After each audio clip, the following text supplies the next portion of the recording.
Now the On Your Side forecast with Chief Meteorologist Scott Dorval. Well, let's begin with a forecast that is a drier forecast. My Boise State Broncocast for this coming Saturday as UT Martin comes to town. Mostly sunny skies, a totally different type of weather pattern moving in. A nice refreshing front will come through Thursday night, and Friday the breeze will blow. It'll blow a little bit on Saturday as well. Northwest 10 to 15. Refreshing indeed. 70 degrees as you're tailgating at 11 o'clock. Kickoff time 75. Lots of sunshine. Maybe some clouds up to the north in central Idaho, but I think we'll see plenty of sunshine in southern Idaho. 80 degrees, about 81 for the high temperature. It'll be approaching that as the game is coming to an end. So a very pleasant day indeed. In the meantime, here are those flash flood watches that are in effect now in this entire region here to the north and to the south, not in the Treasure Valley, but you can still get in the situation like this flash flood warnings as we had today around Boise and points north. Even though we didn't have the watch, we had the warning pop up because of a particular storm that was very heavy rain moving in. This is in effect till midnight tonight. This is still a red flag warning over here. The atmosphere a little drier to the west, and we need to watch this closely because of the strong storms forming. In the 80s right now, 68 in Stanley, Twin Falls as well, 84 in Mountain Home. Not much has been going on since the rain we had up until the middle part of the day. We've had some pretty decent weather. The sun is shining, should be pretty pleasant in Ada County, but keep an eye to the south because storms can form very quickly, even right here, and then move right in. But these storms have been long-lived, and they continue to track off to the north and to the east. This is the town of Vail right here,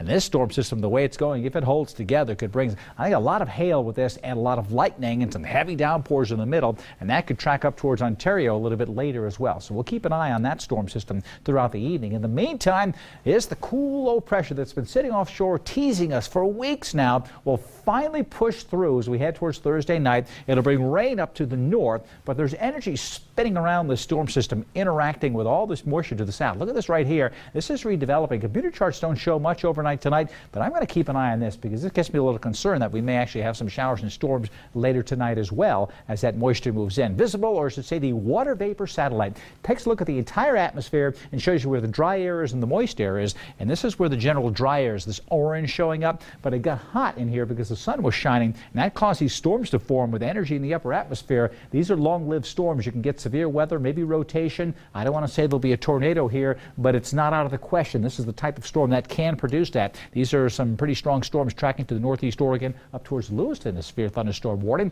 but this is the tropical air mass that's coming still in our direction. Notice how this line really isn't moving anymore. As I leave my finger here, as we move through 12 hours, it's actually backing up a little bit. This moist air mass will stick with us into Thursday, and that's why we still have a chance for that humidity to bring all that moisture to the north. The wind's bringing that moisture to the north with a chance for some thunderstorms, so we're going to keep an eye on that. Here's the forecast tomorrow. With the way the jet stream brings some energy around, interacting with that moisture, we have the chance for some severe weather from the west central mountains. It's not out of the question. Some strong thunderstorms are likely. So my Treasure Valley forecast coming up for the day tomorrow, it will get hotter. High temperatures near 90, a little on the breezy side with southeast winds coming in, scattered showers near 90.